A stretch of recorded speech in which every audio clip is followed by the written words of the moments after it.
Hey, how y'all doing? I mentioned in one of my last videos about the farm history that one of those John Deere A's I put a turbo on. Seemed to be some interest in that, so I figured I would tell a little bit about that. It was in my senior year of high school in agriculture shop class. That was my project. Putting the turbo on it, and come out pretty good. And this is the turbo that I had on the A. What's left of it. As you can see, it's got some unique, shall we say, features. So the last thing I had it on was the 2840, and this rusted out. That's why we took it off the 2840 towards the end. But anyhow, this was a little Switzer 3LD, I believe. I'd have to scrape on that tag quite a bit to see. Let's see what it is. Switzer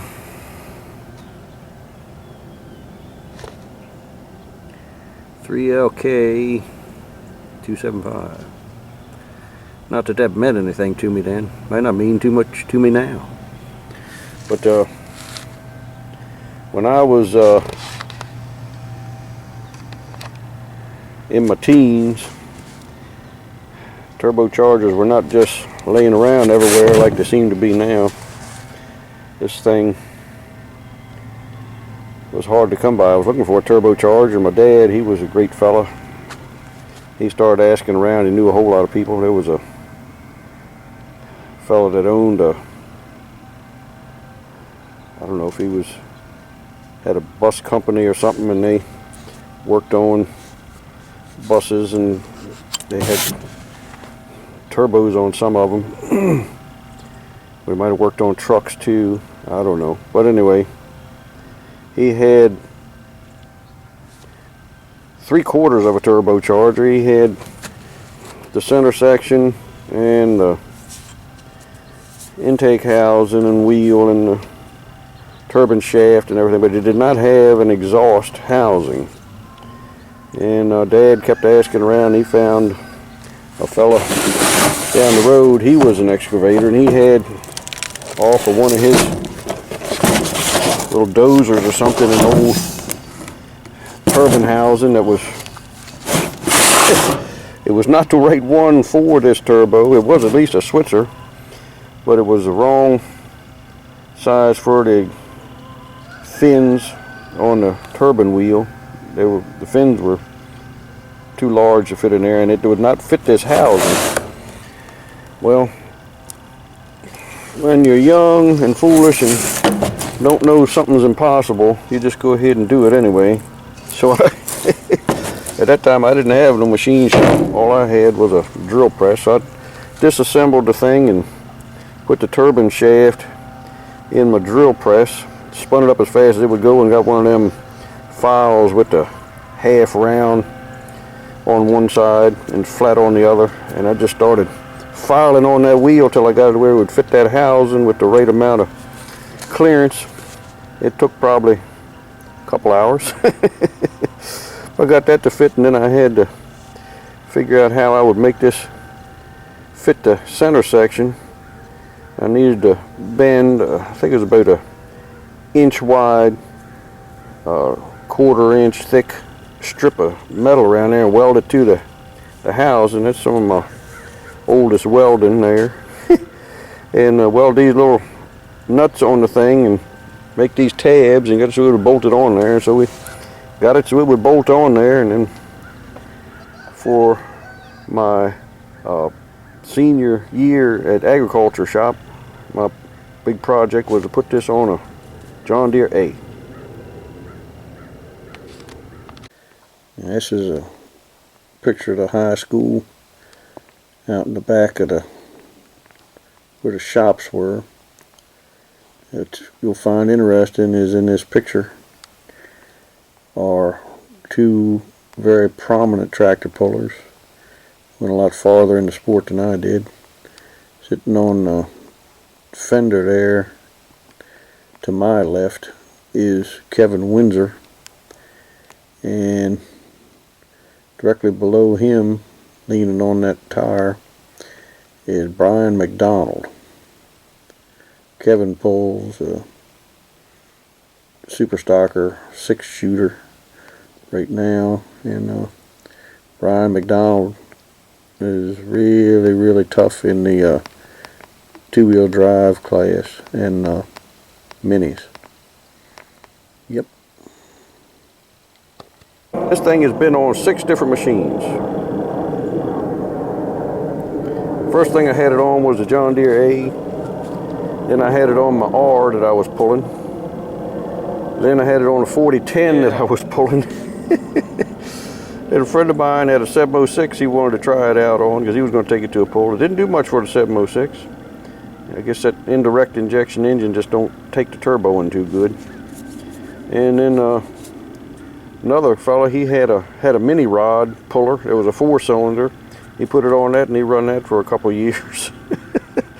And then it ended up on the 2840. That's the last thing we've had it on. I'd like to go ahead and put a seal in that and put it on something else just for fun, but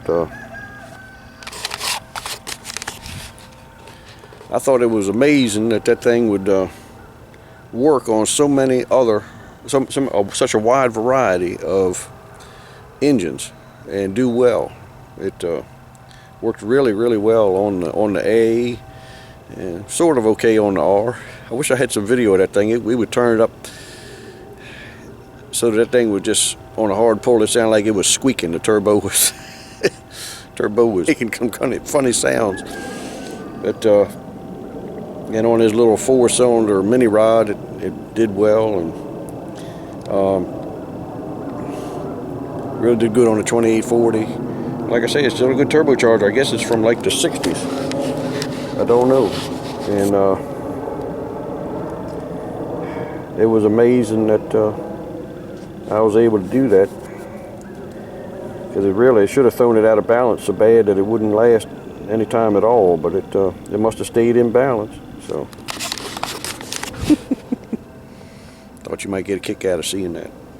So anyway, we're keeping it around. We're going to either find that old A. Well, I traded that A in after I put it back to stock.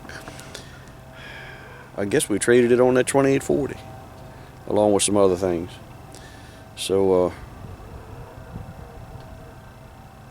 if anybody knows where it is, if you're down in southern Maryland and you got a John Deere A that had dual valve springs on it and you always wondered why, that's that tractor. It had power steering on it. If you ever taken the hood off and written on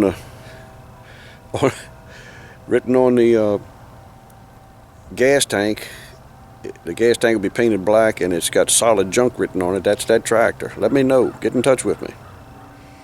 All right. Appreciate it. This is pretty much what it looked like when I finished it at school.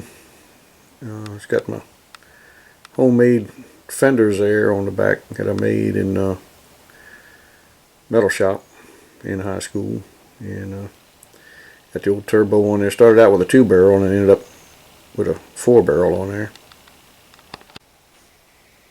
Me standing next to it, looking pretty pleased with myself. Aged about 18 or 19, somewhere around there. That was in 1981, something like that.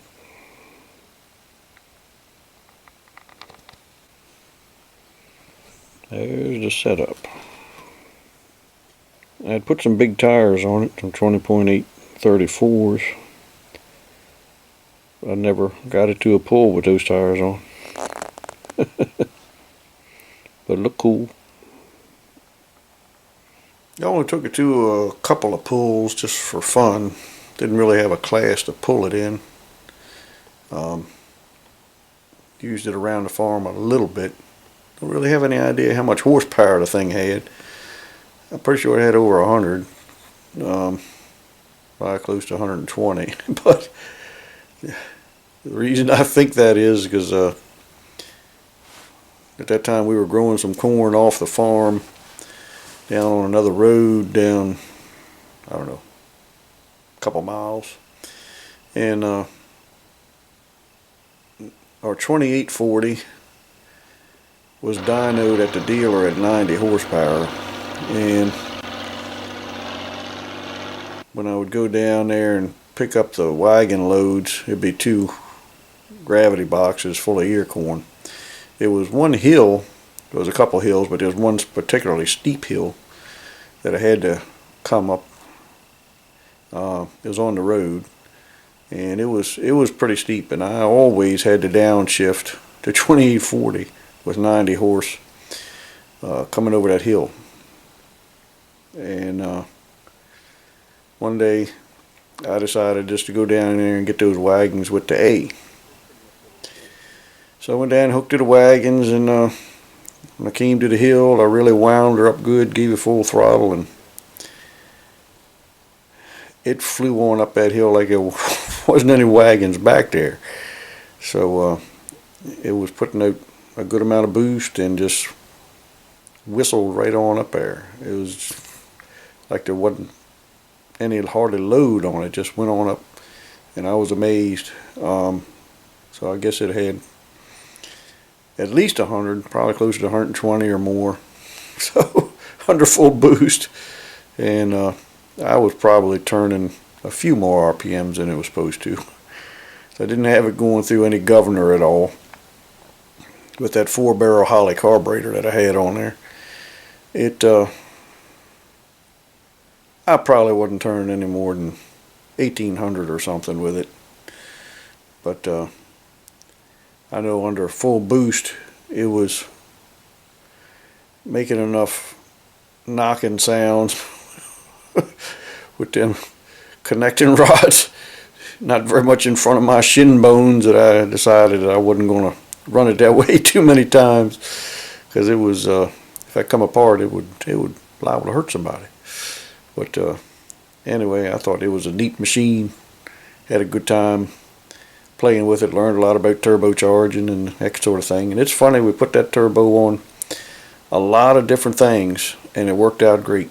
I had it on that R, and the last thing we put it on was the 2840, and it ran for a lot of years on that 2840 and did a great job. It's amazing that the thing stood up and lasted that long with that crude machining I did to get the turbine shaft to fit that exhaust housing. But anyway, it was fun.